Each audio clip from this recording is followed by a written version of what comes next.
નમસ્કાર મિત્રો, જય શ્રી રામ. હું છું હસમુખ નાયક. જો અત્યારે સરસ મજાનું અમારે આ ચૂલા ઉપર એક બાજુ સબ્જી બની રહી છે અને એક બાજુ આ ચોખા સરસ મજાના ચૂલા ઉપર બનાવી રહ્યા છીએ.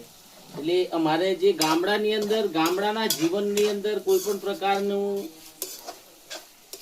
જે કોરોના આવતો હોય, નોટબંધી આવતી હોય કે પછી વિદેશોમાં યુદ્ધ થતું હોય, ગ્રામ્ય લેવલમાં અને અમારા જેવા જે મધ્યમ વર્ગીય માણસો છે એ અમે આ રીતનું જીવન જીવતા હોઈએ છીએ. અને અમારા જે જીવનની અંદર જે મજા છે એ કંઈક અલગ જ પ્રકારની હોય છે. આજે ચૂલા ઉપર બનાવીને અમે સ્પેશિયલ ચૂલા ઉપર બનાવીને રસોઈ અમે ખાતા હોઈએ છીએ. ચૂલાની જે રસોઈ છે એ એકદમ સરસ મજાની પાકી જાય છે અને બહુ એનો સ્વાદ પણ અલગ જ હોય છે. તો આ રીતનું અમારું આ જીવન છે.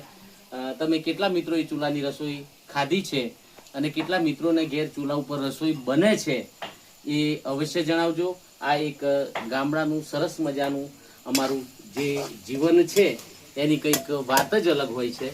તો કોમેન્ટની અંદર અવશ્ય જણાવજો. વિડીયો ગમે હોય તો લાઈક કરજો, શેર કરજો અને કોમેન્ટની અંદર હર હર મહાદેવ અવશ્ય લખજો. ધન્યવાદ. જય શ્રી રામ.